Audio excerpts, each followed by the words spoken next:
Bayangkan Anda adalah seorang ilmuwan Eropa di abad ke-17. Selama berabad-abad peradaban Anda ini berdiri, setiap angsa yang pernah Anda lihat, setiap catatan sejarah yang pernah ditulis, semuanya mengkonfirmasi satu fakta yang tidak terbantahkan, bahwa angsa itu warnanya putih. Dan itu bukan sekedar observasi biologi biasa kan? Maksud saya, itu udah jadi semacam fondasi epistemologis mereka. Bener banget, ada jutaan titik data di seluruh Eropa yang memvalidasi bahwa angsa selain putih itu tidak ada. Mustahil. Secara logis, berdasarkan semua data empiris saat itu, probabilitas untuk melihat angsa berwarna hitam itu dianggap benar-benar nol. Tepat. Nah, hingga akhirnya pada tahun 1697, seorang penjelajah Belanda, Willem de Vlaming, berlayar jauh ke Australia, dan di sana dia melihat seekor angsa hitam. Cuma butuh satu observasi, satu anomali tunggal yang langsung menghancurkan ribuan tahun konfirmasi empiris. Selamat datang di The Debate, sebuah ruang diskursus di mana kita membedah kompleksitas gagasan dan melihat berbagai perspektif dari sebuah fenomena fundamental. Seekor burung yang tiba-tiba mengubah cara kita memahami batas dari apa yang kita ketahui. Wah, pengantar yang bagus. Terima kasih. Hari ini kita akan membedah konsep Black Swan atau angsa hitam yang dipopulerkan oleh Nassim Nicholas Taleb. Buat Anda yang mungkin baru familiar dengan istilah ini, Black Swan itu peristiwa yang sangat langka, muncul benar-benar di luar radar ekspektasi normal kita, dampaknya luar biasa ekstrim, Dan ironisnya seringkali baru bisa dijelaskan setelah kejadiannya berlalu kan? Nah, iya. Itu bagian yang paling menarik. Seolah-olah secara retrospektif kita merasa, kita udah memprediksi ini sejak awal. Jadi pertanyaan sentral kita hari ini adalah, apakah konsep Black Swan ini memang kerangka yang esensial untuk manajemen risiko di dunia modern kita? Atau justru istilah ini sekarang dibajak, disalahgunakan sebagai hindsight bias? Alasan cari aman bagi institusi untuk menutupi kegagalan mereka sendiri. Betul sekali. Posisi saya di sini cukup jelas ya. Saya melihat konsep Black Swan itu krusial. Konsep ini membongkar keangkuhan kita yang merasa tahu segalanya. Ia menyadarkan kita bahwa model statistik tradisional seringkali buta terhadap anomali. Dan ini memaksa kita untuk membangun sistem yang tidak mudah hancur ketika ketidaktahuan kita terekspos. Oke, saya mengerti daya tariknya. Tapi meski saya menghargai nilai filosofis tentang batas pengetahuan manusia ini, saya berpendapat bahwa label Black Swan ini udah jadi semacam pelarian. Pelarian bagaimana maksudnya? Ya, seringkali apa yang disebut sebagai kejutan tak terduga, itu sebenarnya adalah ancaman yang udah sangat jelas di depan mata, tapi sengaja diabaikan karena kelalaian sistemik. Konsep ini tuh jadi alat cuci tangan yang sempurna buat mereka yang berkuasa. Oke, mari kita mulai dari kenapa kerangka Taleb ini terasa sangat mendesak. Gini, dunia kita ini sudah bergeser jauh. Taleb menggunakan metafora yang menurut saya sangat brilian. Kita telah pindah dari dunia mediokristan ke dunia ekstremistan. Mediokristan? Kurva lonceng yang biasa itu kan? Ya, persis. Di mediokristan, semuanya terdistribusi secara normal. Bayangkan kurva lonceng yang sering kita pelajari di sekolah dulu. Kalau kita kumpulkan katakanlah 1.000 orang di satu stadion, lalu kita masukkan satu manusia dengan berat badan paling berat di dunia, rata-rata berat keseluruhan stadion itu hampir tidak akan berubah secara signifikan. Betul, karena variasi fisik manusia itu kan punya batas biologis. Tapi di ekstremistan, tempat di mana pasar finansial dan jaringan sosial modern kita beroperasi sekarang, satu observasi aja bisa menghancurkan seluruh data. Contohnya kekayaan ya? Nah, ya, kalau di stadion yang sama kita hitung rata-rata kekayaan, terus tiba-tiba Bill Gates masuk ke ruangan itu, rata-rata kekayaan semua orang di stadion itu tiba-tiba melonjak jadi ratusan juta dolar. Satu titik data mendominasi segalanya. Dan argumen Anda adalah manajemen risiko kita saat ini masih memakai kacamata mediokristan. Sangat jelas. Para bankir, para ekonom, mereka membangun model risiko seolah-olah dunia ini masih beroperasi dengan kurva lonceng, di mana anomali besar itu secara statistik mustahil. Coba ingat peristiwa Black Monday di tahun 1987. Pasar saham hancur dalam hitungan jam. Betul. Kalau kita pakai model tradisional, kejadian itu adalah peristiwa 20 sigma. Peluang terjadinya itu 1 berbanding 10 pangkat 50. Itu angka yang absurd. Secara teori tidak mungkin terjadi selama umur alam semesta. Tapi nyatanya terjadi kan? Iya, terjadi. Jadi, ketimbang pura-pura bisa memprediksi masa depan dengan probabilitas yang cacat, bukankah lebih masuk akal kalau kita membangun sistem yang robust atau kebal terhadap kejutan? Argumen yang bagus. Dan jujur saja, saya mengapresiasi kritik Taleb terhadap dominasi kurva lonceng ini. Banyak ekonom yang memang terlalu memuja model matematika mereka. Tapi, mari kita bicara soal realitas di lapangan. Oke, silakan. Ketika kita terlalu cepat melabeli setiap krisis besar sebagai Black Swan, kita tuh membuka pintu darurat bagi pembuat kebijakan untuk lari dari tanggung jawab. Pendengar kita mungkin mikir, memang krisis itu kan nggak bisa ditebak. Tapi ada konsep alternatif yang jauh lebih akurat, yaitu Grey Rhino atau badak abu-abu dari Michelle Walker. Badak abu-abu, berarti ancaman yang ukurannya masif, terlihat jelas dan sedang berlari ke arah kita. Tepat sekali. Ancaman ini probabilitasnya tinggi, dampaknya besar, sangat terlihat, tapi sayangnya sengaja diabaikan. Atau kita bisa pakai istilah dari Peter Ho, Black Elephant atau gajah hitam. Gabungan dari Black Swan dan gajah di pelupuk mata. Benar. Masalah yang sangat besar, semua orang di ruangan tahu gajah itu ada. Tapi tidak ada satupun yang mau membahasnya. Lalu ketika gajah itu mengamuk, semua orang pura-pura kaget dan teriak, "Oh, astaga, ini Black Swan!" Menyebut jatuhnya pasar finansial sebagai kejutan alamiah itu adalah hindsight bias kelas berat. Itu cuma menutupi fakta bahwa kita punya bukti empiris untuk mencegahnya, tapi kita milih buat buta. Oke, saya paham kenapa Anda skeptis soal itu. Tapi coba kita bedah krisis finansial 2008 yang Anda jadikan contoh tadi. Anda melihatnya sebagai kelalaian murni, kan? 100% kelalaian murni yang disengaja. Tapi tunggu dulu, kalau kita lihat dari arsitektur interkoneksi globalnya, krisis 2008 itu adalah bukti nyata dari sistem yang rapuh karena mereka tidak sadar sedang hidup di ekstremistan. Maksud saya, Tapi kelalaian itu bukan sekedar ilusi model matematis loh. Itu kebijakan. benar. Tapi perhatikan bagaimana model itu gagal. Waktu itu, Wall Street menggunakan model manajemen risiko yang disebut Value at Risk atau VAR. Nah, model ini melihat data historis harian dan pada dasarnya berkata, dalam 99% hari, kerugian maksimal kita adalah sekian juta dolar. Tapi yang mereka buang dan abaikan adalah skenario 1% terburuk di bagian ekor kurva, tail risk. Karena secara probabilitas dianggap terlalu kecil ya. Iya, karena VAR memotong ekor probabilitas itu, mereka nggak bisa melihat kaskade kehancuran yang terjadi ketika jutaan derivatif global itu saling terkait satu sama lain. Rasionalitas linier nggak bisa memetakan interkoneksi sekompleks itu. Saya rasa kita harus sangat berhati-hati di sini. Mengkambing hitamkan kompleksitas interkoneksi atau kegagalan model VAR itu terdengar sangat elegan. Tapi sebenarnya itu cuma bahasa halus untuk menutupi kerakusan. Kerakusan, tapi mereka juga rugi besar. Krisis 2008 itu Grey Rhino paling nyata. Itu bukan anomali yang muncul dari ketiadaan, krisis itu adalah hasil dari kebijakan yang disengaja, deregulasi besar-besaran, penjualan pinjaman subprime yang jelas-jelas bermasalah dari awal, analis independen udah berteriak berbulan-bulan soal rasio utang rumah tangga yang gila-gilaan, itu bukan kejutan non-linier, itu bom waktu dari kebijakan neoliberal yang dibiarkan tanpa pengawasan. Tapi kalau memang bom waktu itu sejelas gajah di pelupuk mata, kenapa aktor rasional di pasar yang memegang triliunan dolar tidak menghentikannya? Kenapa mereka ikut meledak bersama sistemnya? Disinilah analogi dari sumber materi Taleb menjadi sangat relevan. Anda mungkin familiar dengan analogi kalkun sebelum hari Thanksgiving, kan? Analogi favorit para penggemar Taleb, silakan. Karena ini sangat akurat. Bayangkan seekor kalkun di peternakan. Dia dikasih makan setiap hari secara konsisten selama 1000 hari. Dan setiap hari yang lewat, si kalkun makin yakin peternaknya adalah orang yang sangat peduli padanya. Persis, secara statistik, dari kacamata si kalkun, datanya sempurna kan? Kurva Gaussiannya menunjukkan tren kesejahteraan yang sangat stabil. Tapi kemudian, hari ke-1001 tiba. Dan besoknya adalah hari Thanksgiving. Sang peternak datang, bukan membawa makanan, tapi bawa pisau jagal. Dan kalkunnya tamat. Iya, tapi pertanyaannya, apa yang terjadi? Kalkun ini hancur bukan karena dia salah menganalisis data historisnya. Datanya 100% akurat. Kegagalannya adalah karena dia tidak tahu soal eksistensi konsep Thanksgiving. Konteks makro itu ada di luar jangkauan observasinya. Bukankah krisis 2008 membuktikan bahwa bankir dan regulator itu sebenarnya cuma kalkun-kalkun berdasi yang hidup dalam ilusi keamanan data masa lalu? Wah, narasi visual yang luar biasa memikat. Tapi mari kita bedah realitasnya. Analogi kalkun itu cacat ya jika diterapkan pada bankir Wall Street. Cacat bagaimana? Gini, kalkun tidak mendesain peternakannya. Kalkun tidak melobi pemerintah untuk melegalkan pisau jagal. Dan yang paling penting, kalkun tidak memaketkan risiko kematiannya sendiri untuk dijual ke kalkun lain di Eropa. Oke, itu sentilan yang tajam. Para bankir di tahun 2008 bukanlah korban naif dari data yang terbatas. Mereka itu arsitek yang secara sadar membongkar mekanisme keamanan demi bonus tahunan. Kalau kita biarkan mereka bersembunyi di balik tameng, oh ini Black Swan, siapa yang bisa tebak? Kita melepaskan akuntabilitas moral mereka atas penderitaan jutaan orang yang kehilangan rumah. Poin Anda sangat kuat di situ. Saya akui akuntabilitas itu penting. Pati, oke, mari kita geser sedikit. Kerapuhan yang kita lihat di sistem finansial buatan manusia akibat interkoneksi tadi sebenarnya punya kemiripan yang menakutkan dengan apa yang terjadi di alam. Kemana arah pembicaraan ini? Uang bergerak melintasi batas negara dalam hitungan milidetik. Tapi ingat, manusia dan patogen juga bergerak dengan hiperkonektivitas yang sama. Ini membawa kita ke pandemi COVID-19.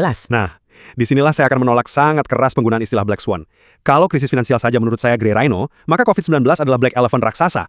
Sama sekali tidak memenuhi kriteria Black Swan. Kenapa tidak? Skala kejutannya kan global. Karena probabilitas terjadinya pandemi virus pernafasan skala global itu udah dimodelkan dengan sangat rinci oleh komunitas sains bertahun-tahun sebelumnya. Amerika Serikat misalnya.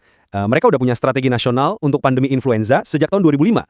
Dokumennya ada. Memang, setelah kejadian SARS dan Ebola kan? Betul. Para epidemiolog sudah bolak-balik memperingatkan para pemimpin politik. Intinya, ini bukan soal apakah pandemi akan terjadi, tapi kapan.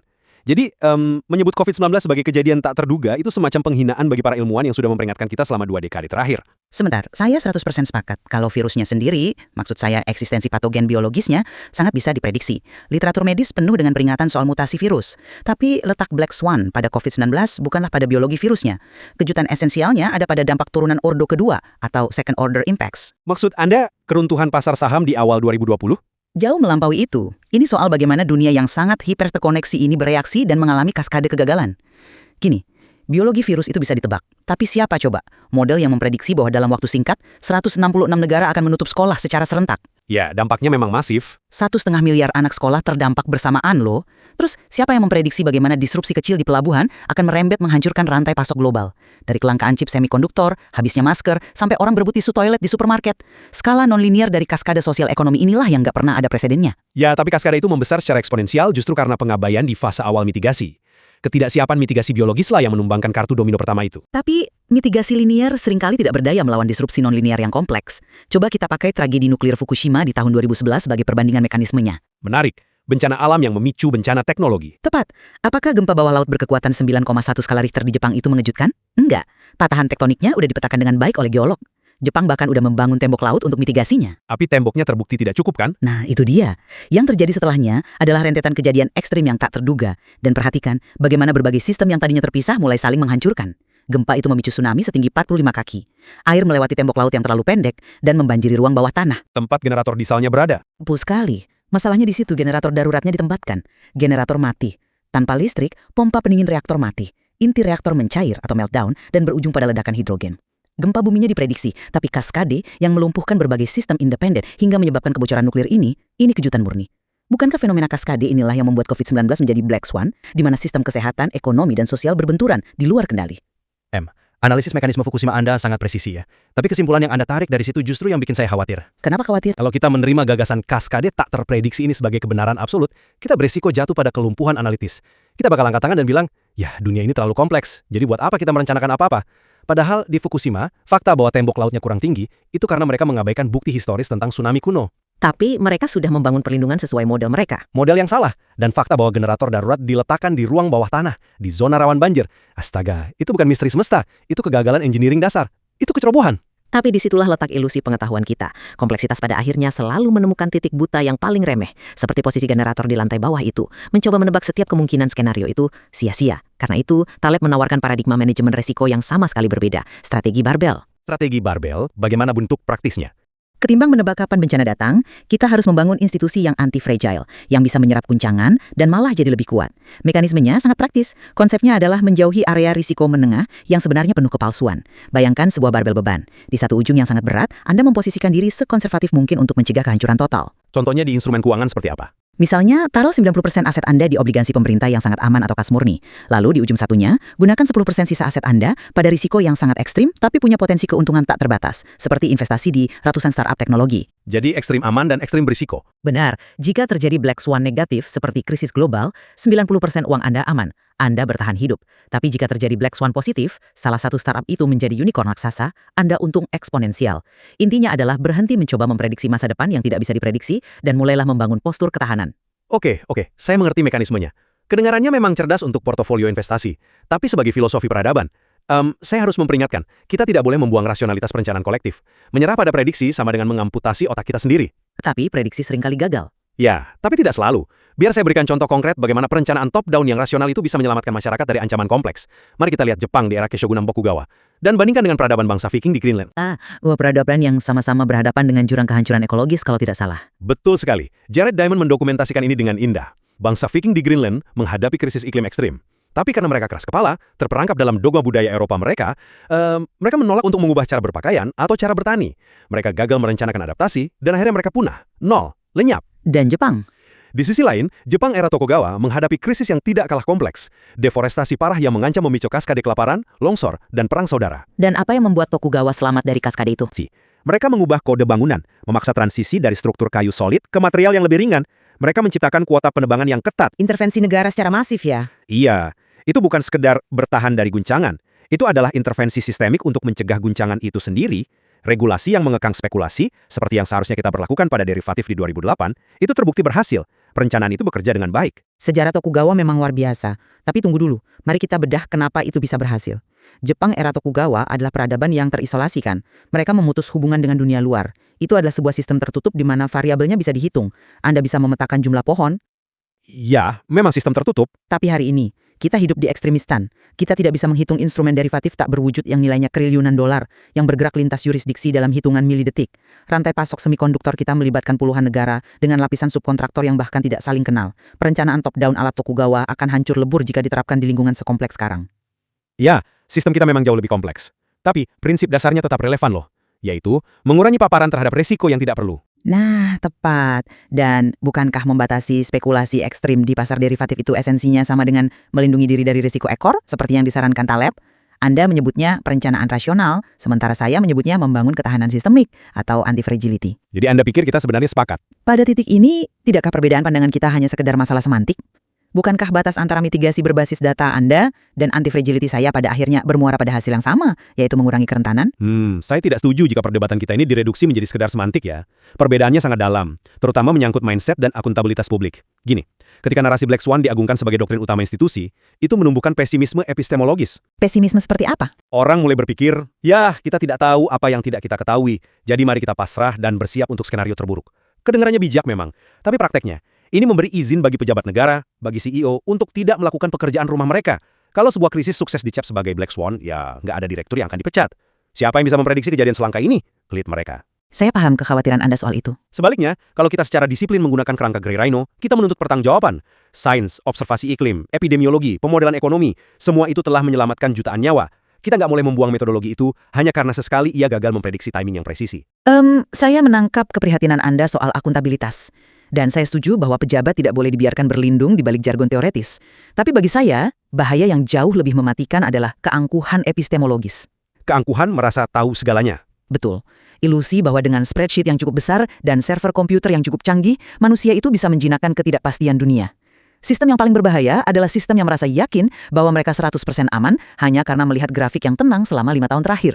Merangkul ketidakpastian secara radikal itu bukan bentuk kepasrahan loh, melainkan wujud tertinggi dari kerendahan hati intelektual. Kerendahan hati itu penting ya, tapi mari kita realistis. Kita seringkali punya cukup informasi untuk mencegah tragedi di depan mata. Kita tidak butuh teori probabilitas tingkat dewa untuk tahu bahwa membangun rumah kayu di tepi hutan yang sedang kemarau panjang itu adalah bunuh diri.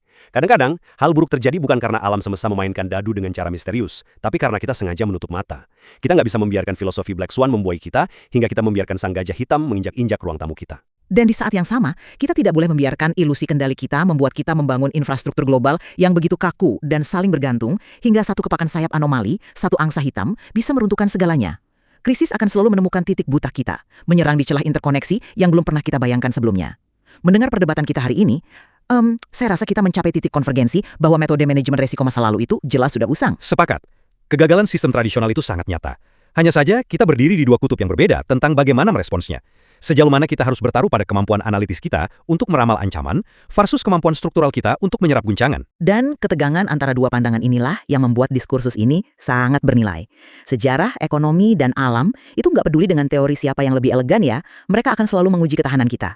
Pada akhirnya, perdebatan ini mengundang kita semua untuk melihat ke dalam diri, menyadari batas dari apa yang kita lihat setiap hari. Mempertanyakan data kita sendiri? Tepat, apakah kita benar-benar melihat realitas secara utuh beserta segala risiko tersembunyinya?